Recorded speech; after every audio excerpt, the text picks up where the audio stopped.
সকলকে জয় যিশু। প্রভু যিশু খ্রিস্টের পবিত্র নামে আপনাদের সবাইকে স্বাগত করি। তো আজকের বিষয় হলো বাক্যকে বোঝা। আজকাল লোক পড়ছে অনেক কিন্তু বুঝছে কম। আমরা বাক্য তো পড়ি কিন্তু বুঝি কম। তো কি করবেন বা কি করব আমরা? আপনি যতটা পড়বেন তার থেকে বেশি আপনাকে বুঝতে হবে। আর সব থেকে বেশি গড়বড় আজ এই হচ্ছে কি পড়ছে কিন্তু বুঝছে না। যদি বুঝে যেতেন তাহলে মাতা জেরুসালেম আজ অনলি জিজেসওয়ালা আসতো না। যদি বুঝে যেতেন তাহলে যে মরিয়মের আদর করতেন না, আদর করতেন আরাধনা নয়, তো 50% ক্যাথলিক বাইরে আসতো না। তো সব থেকে বেশি গড়বড় কোথায় হচ্ছে? বাক্য তো পড়ছে কিন্তু বুঝছে না, কনটেক্সটকে বোঝে না, ওর কালচারটাকে বোঝে না, কিভাবে শিখছে, কেন লিখেছে, কিভাবে লিখেছে, এসব কিচ্ছু বোঝে না। এজন্য তো গড়বড় হচ্ছে। কিন্তু আমি একে আজ একটু আলাদাভাবে রাখবো। তো তা হলো 4 প্রকার জমিন যেখানে যীশুখ্রিস্ট উদাহরণ দিয়েছে বীজ বোনার বারে। কিন্তু আমি 4 থেকে আজ আমি আপনাদের একটাই বলবো, আর ও হলো পাথরে পড়া বীজ। আর ও হলো পাথরের ধারে পড়া বীজ। মথি 13 অধ্যায় 19 নম্বর বাক্য দেখুন কি বলছে। বলছে যে বাক্যে, যদি কেউ স্বর্গরাজ্যের শিক্ষার বিষয়ে শুনেও তা বোঝে না, তখন দুষ্টু আত্মা এসে তার অন্তরে যা বোনা হয়েছিল তা সরিয়ে নেয়। এটা হলো সেই পথের ধারে বীজ, পথের ধারে পড়া বীজের কথা। মথি 13 অধ্যায় 4 নম্বর বাক্যে কি বলছে দেখুন কি বলছে। সে যখন বীজ বুনেছিল তখন কতকগুলি বীজ পথের ধারে পড়লো আর পাখিরা এসে সেগুলি খেয়ে ফেলল। অর্থাৎ এরকম জমিনে পড়েছিল যেখানে বাক্যকে কেউ বুঝতে পারেনি। ও এজন্য বুঝতে পারেনি কেননা ওর হৃদয় শক্ত হয়ে গিয়েছিল। কারণ কি? ওর হৃদয় শক্ত হয়ে গিয়েছিল, ওর অন্তর পাথর হয়ে গিয়েছিল। এজন্য তো লেখা আছে পথের ধারে পড়া। মার্ক আর লুক পুস্তকে যে ট্রান্সলেশন রয়েছে তাও আপনাদের কাছে রাখবো। কিন্তু সবার প্রথমে আপনাদের বুঝতে হবে এ ব্যক্তি বুঝতে পারেনি, ও শুনেছে, একে মৌকা দেওয়া হয়েছে প্রভুর বাক্য শোনার, আজ যেভাবে আপনাদের মিলছে। আর যতদিন সোশ্যাল মিডিয়াতে ফেসবুক ইউটিউব রয়েছে, তো অনেকের জন্য মৌকা মিলবে এ শোনার। কিন্তু শুধু শুনলে হবে না, কিন্তু কি শুধু শুনলে হবে না, বুঝতে হবে। বোঝা অত্যন্ত জরুরি। আর যদি না বোঝেন তো লেখা আছে আর পাখিরা এসে সেগুলি খেয়ে ফেলল। আর পাখিরা এসে সেগুলি খেয়ে ফেলল। এ পাখি কে? এ বীজ কি? আর ও জমিনই বাকি যে পথের ধারে, এ সব কিছু আপনাকে বুঝতে হবে। তো এ পাখি কে? এ পাখি হলো শয়তান, ইবলিস, লুসিফার, দিয়াবল। মার্কুস 4 অধ্যায় 15 নম্বর বাক্যে দেখুন কি বলছি। কিছু লোক সেই পথের পাশে পড়া বীজের মতো, যাদের মধ্যে ঈশ্বরের শিক্ষা বোনা যায়, আর তারা শোনার সঙ্গে সঙ্গে শয়তান এসে তাদের মন থেকে যে শিক্ষা বোনা হয়েছিল তা নিয়ে যায়। তো এই যে পাখি অর্থাৎ শয়তান, এ বাক্যকে নিয়ে যায়, এ বাক্যকে নিয়ে যায়। তো এরপর আসবো এ বীজ কি? বীজ হলো বাক্য। দেখুন লুক 8 অধ্যায় 11 নম্বর বাক্যে কি বলছে দেখুন। বীজ হলো ঈশ্বরের শিক্ষা। তাহলে বীজ কি? ঈশ্বরের বাক্য, অর্থাৎ ঈশ্বরের শিক্ষা। ওই এক্সাম্পল, উদাহরণ, দৃষ্টান্ত স্বরূপ। এই জমিন কে? এই জমিন হলো মানুষের হৃদয়। এই জমিন হচ্ছে মানুষের হৃদয়, আর ও পাথর হয়ে গেছে। এই জন্য তো লেখা আছে, কি লেখা আছে? যখন ও শুনে ও বোঝে না, যখন ও শুনে ও বোঝে না, আর ওর হৃদয় শক্ত হয়ে গেছে। তো এ হৃদয় পাথর কিভাবে হয়ে গেল? এই যে জমিন অর্থাৎ হৃদয়, এ কিভাবে পাথর হয়ে গেল? আসুন আমরা তা দেখি। দেখুন, হিব্রুদের কাছে পত্র 3 অধ্যায় 7 আর 8 নম্বর বাক্য পড়লে আমরা তা বুঝতে পারবো। দেখুন 7 নম্বর বাক্যে কি বলছে। তাই পবিত্র আত্মা যেমন বলছেন, আজ তোমরা যদি ঈশ্বরের রব শোনো। 8 নম্বর বাক্যে বলছে, অতীত দিনের মতো হৃদয় কঠিন করো না, যেদিন তোমরা ঈশ্বরের বিরুদ্ধে বিদ্রোহ করেছিলে, সেদিন তোমরা প্রান্তরে ঈশ্বরের পরীক্ষা করেছিলে। এর অর্থ হলো, যে লোক বাক্যকে শোনে না আর শত্রু এসে নিয়ে যায়, এজন্য নিয়ে যায় কি ও কিছু বোঝেনি এবং মনকে কঠোর করে নিয়েছে। মথি 13 অধ্যায় 15 নম্বর বাক্যে কি বলছে দেখুন, এই সব লোকেদের অন্তর অসাড়। কি বলছে? এই সব লোকেদের অন্তর অসাড়, এরা কানে শোনে না, চোখ থাকতেও সত্য দেখতে অস্বীকার করে। এরকমটাই ঘটেছে, যেন এরা চোখে দেখে, কানে শোনে, আর অন্তরে বুঝে ভালো হবার জন্য আমার কাছে ফিরে না আসে।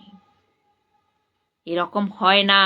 এরকম এই জন্য হচ্ছে না কি, শুনে বাক্যকে পড়ে কিন্তু বোঝে না। না বোঝার জন্য শত্রু শয়তান মকা মিলে বাক্যকে হরণ করে নিয়ে যাওয়ায়।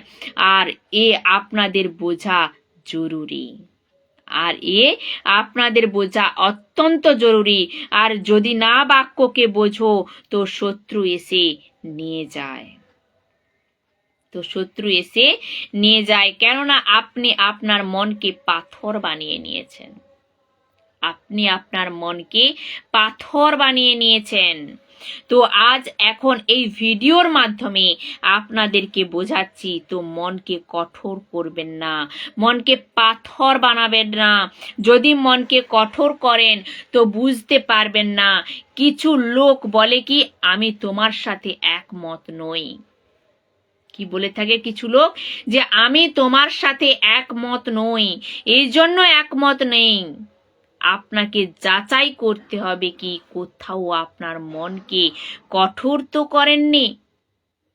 ও বলে কি, আমরা আপনার কথা শুনবো না, এই জন্য শুনতে চাইছেন না, কারণ উনুনে নিজের মনকে কঠোর করে নিয়েছেন, নিজের মনকে পাথর বানিয়ে নিয়েছেন। আজ কিছু লোক নিজের মনকে পাথর বানিয়ে নিয়েছে।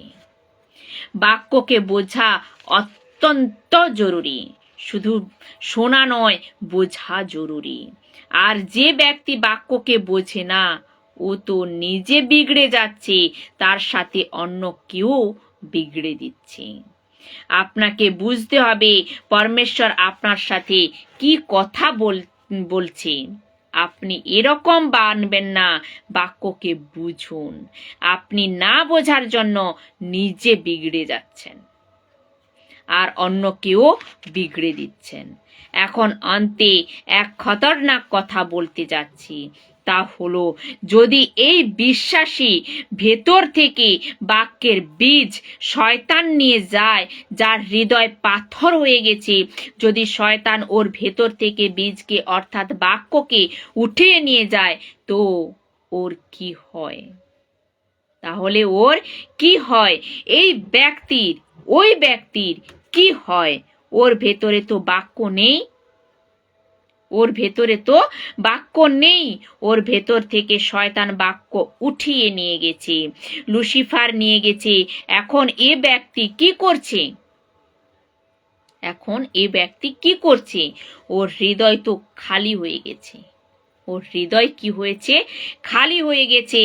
ওই ব্যক্তির সাথে কি হয়? শয়তান নিজের বীজ বোনে। ওই ব্যক্তির অন্তরে শয়তান নিজের বীজ বোনে। কোথায় লেখা আছে দেখুন, আমি রেফারেন্স দিচ্ছি এবং তা বাক্যের সাথে আপনাদেরকে প্রমাণিত করে দিচ্ছি যে কোথায় লেখা আছে। মথি 13 অধ্যায় 25 নম্বর বাক্যে দেখুন লেখা রয়েছে, কিন্তু লোকেরা যখন সবাই ঘুমিয়েছিল তখন সেই মালিকের শত্রু এসে গমের মধ্যে শ্যামা ঘাসের বীজ বুনে দিয়ে চলে গেল। তা হলো আত্মিক কথা। এ হলো আত্মিক কথা, স্বর্গের উদাহরণ। আপনাদের বুঝতে হবে, অর্থাৎ যখন লুসিফার যিশুর বাক্য ওই পথের ধারে জমি থেকে বাক্যকে শয়তান যখন নিয়ে যায়, ওকে বুঝতে দেয় না, ওকে বুঝতে দেয় না, আর ও পাথরের হয়ে যায়, তখন শয়তান কি করে? নিজের বীজ বুনে দেয়। আর এরকম ব্যক্তি যার মধ্যে শয়তান নিজের বীজ বুনেছে। লুক 17 অধ্যায় 1 নম্বর বাক্যে কি বলছে দেখুন। যিশু তার অনুগামীদের বললেন, পাপের প্রলোভন সব সময়ই থাকবে, পাপের প্রলোভন সব সময়ই থাকবে, কিন্তু ধিক সেই লোক যার মাধ্যমে তা আসে। কিন্তু কি? ধিক সেই লোকে যার মাধ্যমে তা আসে। এ লোক কারা? শয়তানের বোনা বীজ। এ লোক কারা? শয়তানের বোনা বীজ, যার কারণে প্রলোভন সব সময়ই থাকবে। কোথাও এ কে? শয়তান। কোথাও এ আপনাদের মধ্যে তো ঘুরছে না? এরকম সেবক, সোশ্যাল মিডিয়াতে প্রচার করা সেবক, এরকম ওয়ার্শিপ মিউজিশিয়ান, ন্যাশনাল হোক বা ইন্টারন্যাশনাল, এরকম বাইবেল টিচার যে শয়তানের বীজ বোনে, তাদের ওদের ভেতর মথি 13 অধ্যায় 25 রয়েছে, শয়তান শ্যামা ঘাসের বীজ বুনেছে, কেননা শয়তান তো ভালো বীজ নিয়ে গেছে।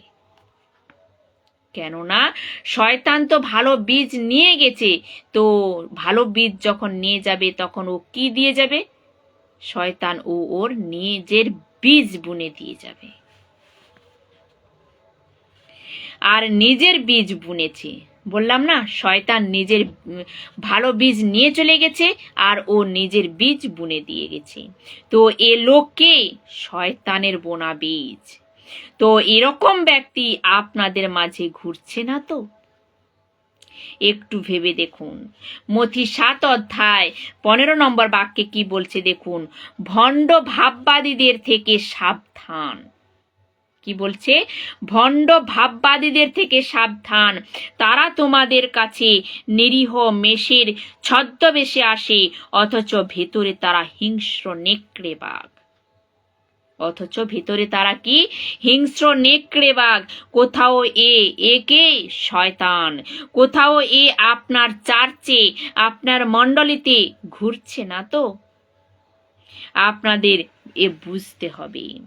মথি 24 অধ্যায় 24 নম্বর বাক্যে বলছে, আমি একথা বলছি কারণ অনেক ভণ্ড খ্রিস্ট ও ভণ্ড ভাববাদীর উদয় হবে। তারা মহা আশ্চর্য কাজ করবে ও চিহ্ন দেখাবে, যেন লোকেদের ঠকাতে পারে, যদি সম্ভব হয় এমনকি ঈশ্বরের মনোনীত লোকেদেরকেও ঠকাবে। তো এ লোক যার ভেতরে শয়তানের বীজ বোনা হয়েছে, কোথাও আপনার চার্চের ভেতরে তো ঘুরছে না। পৌল কি বলছে জানেন? পৌল বলছে যে রোমিও 16 অধ্যায় 17 নম্বর বাক্যে বলছে, ভাই ও বোনেরা, আমি তোমাদের বিশেষভাবে অনুরোধ করছি। পৌল কি বলছে? আমার ভাই ও বোনেরা, আমি তোমাদের বিশেষভাবে অনুরোধ করছি, যারা দলাদলি সৃষ্টি করে ও পাপকে প্রচলিত করে তাদের প্রতি লক্ষ্য রাখতে তারা বিরোধী। এমন লোকদের থেকে দূরে থাকো। এরকম লোকদের থেকে দূরে থাকো। আমি আপনাদের কাছে কেন রাখছি বন্ধুরা, আপনাদের বোঝা বহুতই জরুরি। কোথাও আপনার চার্চে বা মণ্ডলীতে বা পুলপিটে মেন স্পিকার বেনে, মেন ওয়ার্শিপ বেনে, আপনার মেন বাইবেল টিচার বেনে একে শয়তান। এই শয়তান তো ঢুকছে না, যার ভেতর শয়তানের বীজ রয়েছে। আর ও শয়তানের বীজ এজন্য রয়েছে যে ও যিশুর কথা বুঝতে পারেনি, মনে রাখবেন, যিশুর শিষ্য, যিশুর সময়, যিশুর সাথে কিছু শিষ্য যিশুকে ছেড়ে চলে গেছে। কেননা যিশুর কথাকে ওরা বুঝতে পারেনি। আপনাদের বুঝতে হবে কি পৌল এরকম কেন বলেছে। আমাদের এরকম লোকেদের থেকে দূরে থাকতে হবে, আপনাদের বুঝতে হবে। তো শত্রু বীজ কখন নিয়ে যায়? যখন আপনি বাক্যকে বোঝেন না, তো সব থেকে বেশি জোর বোঝার ক্ষেত্রে দিতে হবে। যদি আপনি বুঝে যান যিশুকে, পিতাকে, পবিত্র আত্মাকে, ট্রাইউন গডকে, বাপ্তিস্মকে, উদ্ধারকে, আর যিশুর আগমনকে, সুসমাচারকে, মানব জাতির উদ্ধারকে, জাতিকে, কালচারকে, কিভাবে বাক্যকে পৌঁছানো, পুরুষ স্ত্রী যে চক্কর, বাক্যকে প্রচার করার জন্য সবাইকে মৌকা মেলে। যদি আপনি এসব কিছু বুঝতে পারেন, তো শত্রুকে মৌকা মিলবে না ওর বীজ বোনার জন্য। শত্রুকে মৌকা তখনই মিলে যখন আপনি পরমেশ্বরের বাক্যকে বোঝেন না, আর ওই রকম পরিস্থিতি হয়ে যাবে। তো সাবধান থাকুন, শিখুন। যদি ভালো লাগে এই ভিডিওটি অন্য কেউ শেয়ার করুন। জয় যিশু। প্রভু আপনাদের আশীষ দিক।